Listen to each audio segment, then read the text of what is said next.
Good evening, I'm Smriti Sitesh and welcome to Above the Fold. In this episode, we bring you the latest on Iran's retaliation against US military facilities in Jordan and the Gulf after President Donald Trump ordered strikes near the Strait of Hormuz. We also track regional and political developments, including the Congress party's protest over the rejection of Meenakshi Natarajan Rajya Sabha nomination. New turbulence in Trinamool Congress after Sushmita Dev's resignation from the upper house, and the talks between Mamata Banerjee and Sonia Gandhi on opposition, unity and future electoral strategy, and more. Stay with us for these stories and more. We begin with the breaking news coming now. An Mi-17 helicopter of the Pakistan Army Aviation crashed near Muzaffarabad in Pakistan-occupied Kashmir, killing all personnel on board, the army said. According to a statement, the accident occurred during takeoff due to a technical fault. Chief of Defense Forces and Chief of the Army Staff Field Marshal Asim Munir and all ranks of the army expressed deep grief over the tragic loss of lives and extended heartfelt condolences. More information is awaited. Our main story today: tensions between the US and Iran have escalated sharply overnight. Washington launched airstrikes on Iranian targets after accusing Tehran of downing a US Army Apache helicopter near the Strait of Hormuz. Iran has hit back with attacks on US allies in the region. Our reportage. The United States launched airstrikes against Iran early on Wednesday, with U.S. Central Command saying the attacks were carried out in response to Tehran's alleged downing of a U.S. Army Apache helicopter near the Strait of Hormuz. The helicopter crashed near the strategic waterway, which Iran has effectively closed during the conflict. President Donald Trump said that the two crew members on board were not injured. Iran has responded with attacks targeting sites in Bahrain, Kuwait, and Jordan in a widening cycle of retaliation that threatens efforts to end the conflict. Bahrain and Kuwait activated air defenses after coming under attack, while Jordan said it intercepted 5 missiles fired towards an airbase hosting U.S. forces. As tensions escalated, Iran warned Gulf countries against facilitating American or Israeli military operations. Tehran said countries in the region have a legal and moral responsibility to prevent their territory or facilities from being used to plan, support, or launch attacks against Iran. China said it was deeply concerned by the latest escalation and urged all sides to avoid further conflict. Russia also called for restraint after Washington and Tehran traded new strikes in the worst escalation since their April ceasefire. The latest clashes mark one of the most serious exchanges since the ceasefire was reached in April. For more on the latest escalation, we are joined by our international affairs editor, Stanley Johnny. So, Stan, there were too many developments overnight. Initially, last day we saw Iran attacking or downing an American helicopter, to which the US retaliated overnight Indian time. To which again Iran has attacked the US, especially the military sites in Bahrain, Kuwait, etc. And while we are shooting this at around 6:30 Indian time, we are seeing Trump statements that Iran will pay the price for delaying a deal, and also the Iran's military is in a mess. So my question to you is, like, how do we look at Iran's response and the strike? Because we have to look at things where kind of calming down, and like Trump had issued statements before that we are at the final stage of negotiation. So how do we look at the strike and retaliation and all these chaos happening right now?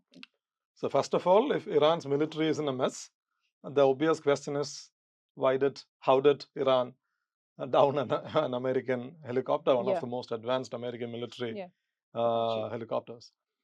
So Iran's military is not in a mess, and when you try to understand what's happening, I think it's important to understand why the conflict is still not over. Okay, so let's say that Iran is in control of the Strait of Hormuz. So what's happening in Strait of Hormuz is that Iran wants all the commercial ships that pass through the strait to coordinate with the IRGC.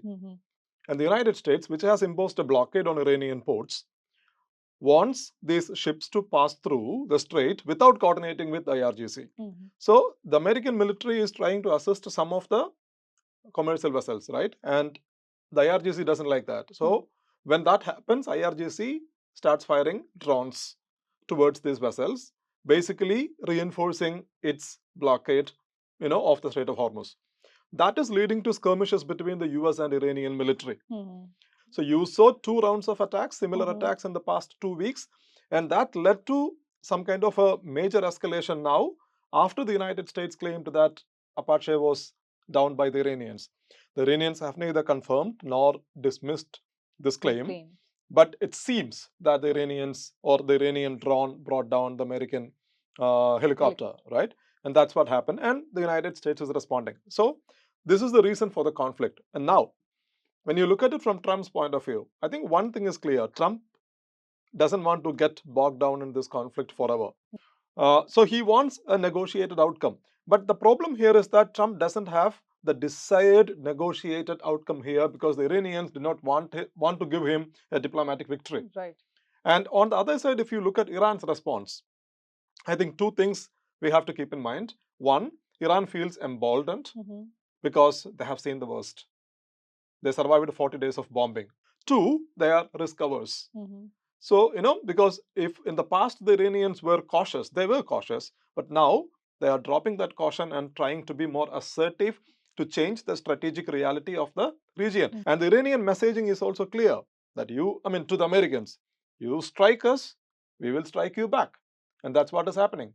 Iran was struck by the Americans, and the Iranians responded by attacking American base in Bahrain and an American base in Jordan and one in Kuwait. But let me also ask you, was it a miscalculated strike from Iran's end to strike the American helicopter? So I don't think so.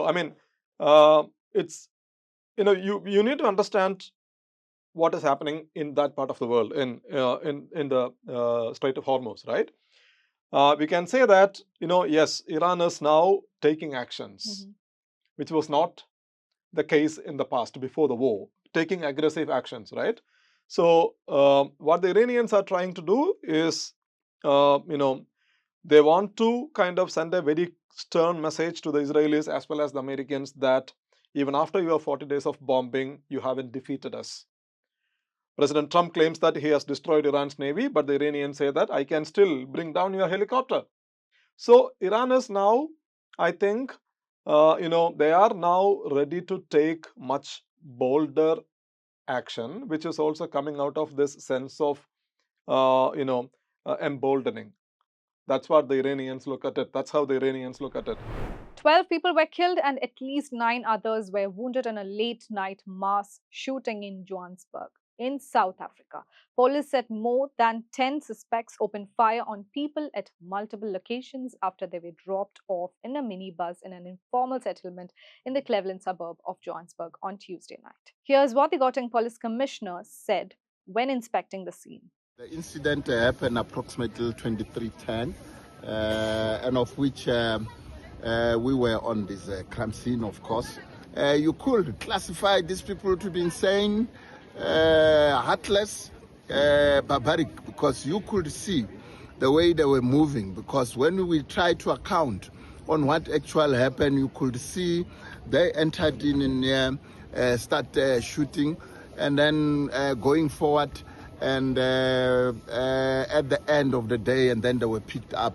Currently, we cannot confirm to say this incident happened because of illegal mining. 11 people died at the scene and the 12th died in the hospital. Police are yet to determine the motive. No arrests have been made so far.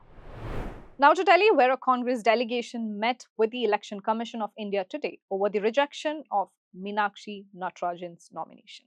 The delegation included K.C. Venugopal, Abhishek Singhvi, Jairam Ramesh, Bhupesh Bakhel, Deepa Das Munshi, Randeep Surejwala and Meenakshi Natarajan. Abhishek Singhvi spoke to reporters after the meeting. एक आधार पर miss Meenakshi Natarajan को RO ने निरस्त कर दिया उनके nomination paper को।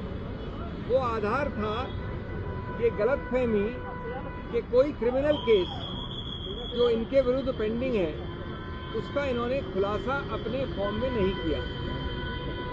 मजे की बात यह है कि कोई भी क्रिमिनल केस ऐसा नहीं है जो कानून में एग्जिस्ट करता है, स्थित है, जिसका वो खुलासा कर सकती थी। कोई नहीं है। एक नोटिस आया है कोर्ट से कि आप आइए और बताइए कि हम कॉग्निजेंस इस केस का लें कि नहीं लें। Singhvi argued before the commission that it has enough power to correct a wrong decision and asked that the order of rejection be withdrawn.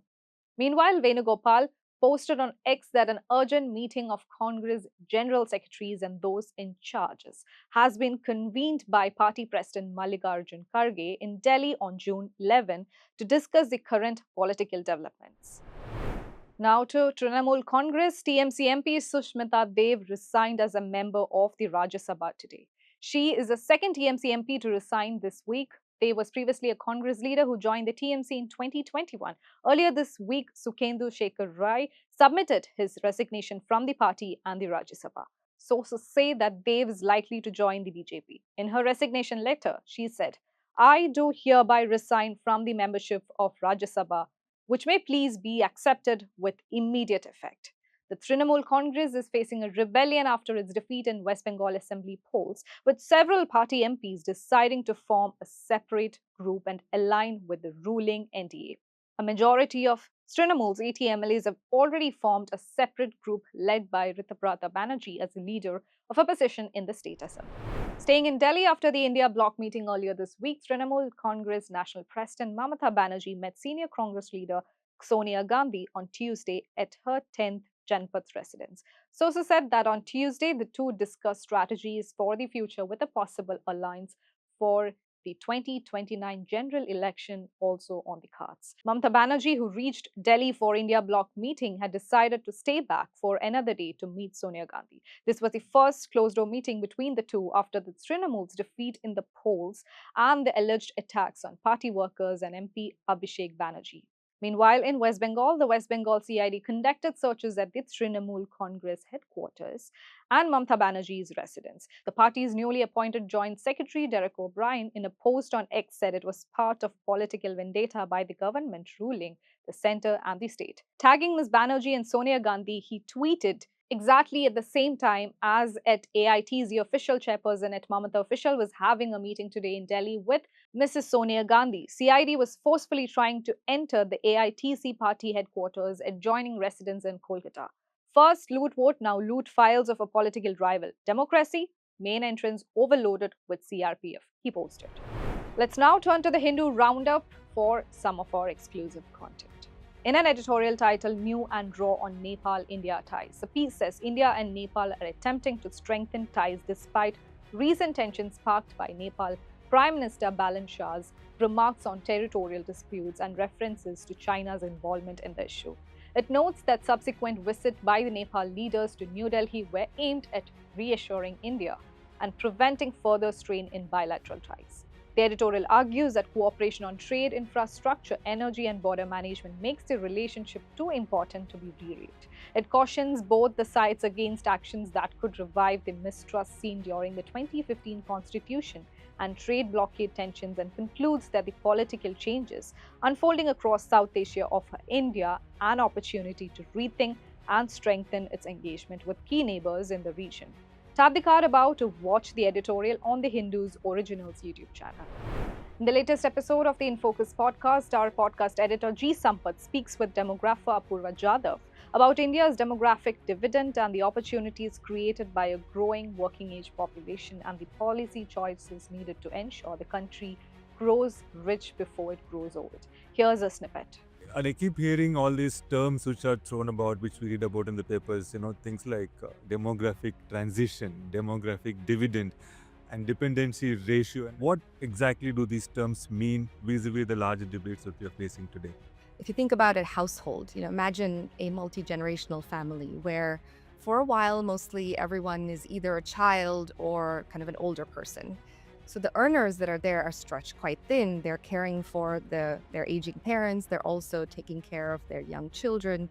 And then you fast forward a generation later. Those children have then grown into earners themselves, and they don't yet have their own large families to support. And so for those years, the household has more income than mouths to feed, right? And that window, that sort of phenomenon is called the demographic dividend. It's important to note that the household didn't get richer because people worked harder. It got richer because that ratio of earners to dependents improved.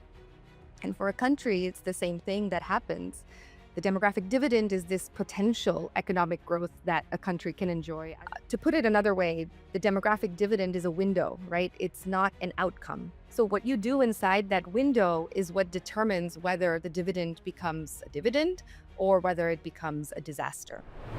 And finally, Tamil cinema has lost one of its greatest storytellers. Legendary filmmaker Bharathiraja, fondly known as Iyakunar Imayam, passed away in Chennai at the age of 84. The director who brought Tamil cinema out of studio sets and into the heart of rural India leaves behind a legacy that transformed generations of filmmaking and launched countless careers. Here's a tribute. The voice that greeted audiences with Yen Iniya Tamil Makkale has fallen silent. For nearly 5 decades, Bharathiraja did more than just make films. He brought the soul of rural Tamil Nadu to the silver screen, reshaped the language of Tamil cinema, and inspired generations of storytellers. The legendary filmmaker passed away in Chennai on Wednesday at the age of 84. Family members, admirers, and members of the film fraternity paid their last respects. Among those who visited to pay tribute were Tamil Nadu Chief Minister Vijay, former Chief Minister M.K. Stalin, leader of opposition Udayanidhi Stalin, actors Rajinikanth and Kamal Hassan, music maestro Ilayaraja, and several leading figures from the film industry. Condolences also poured in from across the country, including Kerala superstar Mohanlal, Andhra Pradesh Chief Minister N. Chandrababu Naidu, and actor Allu Arjun. Fondly known as Iyakunar Imayam, Bharathiraja was one of the most influential filmmakers in Indian cinema, whose films fearlessly explored themes of love, caste, social inequality, and human relationships. His landmark debut Padinaru Vaidinile, starring Sridevi, Kamal Hassan, and Rajinikanth, changed the course of Tamil cinema. He followed it with a remarkable body of work that included Kirke Pogum Rail, Sigapu Rojakal, Alaigal Oivudillai, Nilalgal, Mann Vasanai, Vedam Pudithu, Mudal Mariyadai, and Kadalora Kavidegal. Beyond his films, Bharathiraja was a master talent spotter. He introduced and nurtured several actors who went on to become stars, including Karthik, Radhika, Radha, Revati, Rekha, Ranjita, Pandian, Napoleon, and Janagaraj, leaving an indelible mark on multiple generations of Tamil cinema. His celebrated partnership with Ilayaraja produced some of the most memorable music in Tamil film history. The filmmaker's extraordinary contribution to cinema earned him 6 National Film Awards, 4 Filmfare Awards South, 6 Tamil Nadu State Film Awards, and a Nandi Award. But his greatest legacy remains the generations of artists and audiences he inspired. A filmmaker, actor, mentor, and cultural icon, Bharathiraja leaves behind a legacy that extends far beyond awards and box office success. And that's it for today. Thank you for watching. Please share your thoughts on today's episode in the comment section below. If you found this video useful, don't forget to share it and save the Above the Fold playlist so you never miss an update.